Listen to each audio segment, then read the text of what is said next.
Hello បងប្អូនឥឡូវនេះកាត់ស្មៅពៅសល់អើយមកកញ្ចប់ទៀតនេះស្មៅកន្លែងនេះក្រាស់បងប្អូនអើយក្រាស់ដល់កកាត់ទៅឃើញពៅមួយតែឥឡូវនេះជួប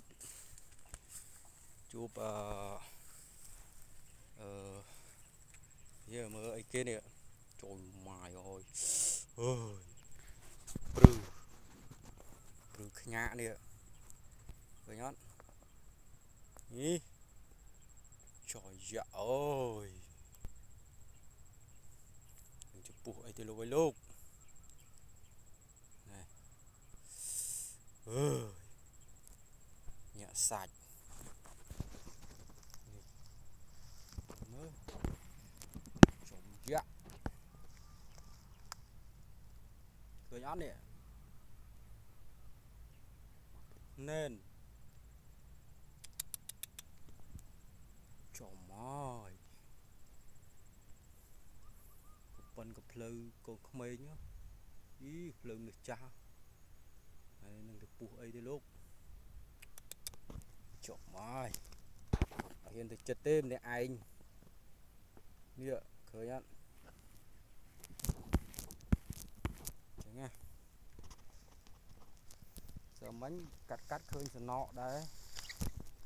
តែនឹកឃើញថាផែលវាទៅណាឆ្ងាយហើយមិនទៅមានអីនៅលើនឹងសោះមើលកាត់ប៊ីសត្រូវ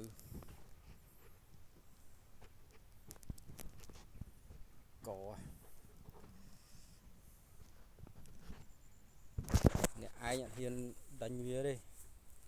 ហៅគ្នាមកសិន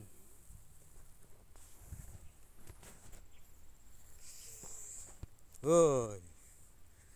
មើលហាត់ឈឹងអ្នកឯងហាត់ឈឹងមាននឺណាអ្នកឯងថ្ងៃទៀត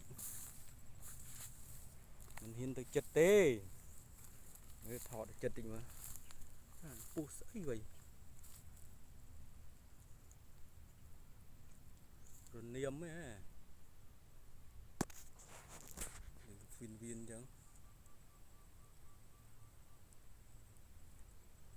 មើលឃើញអត់ហ្នឹង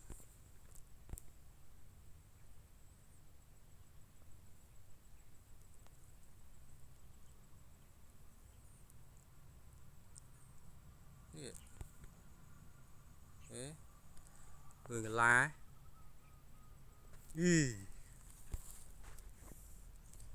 ព្រឺរោម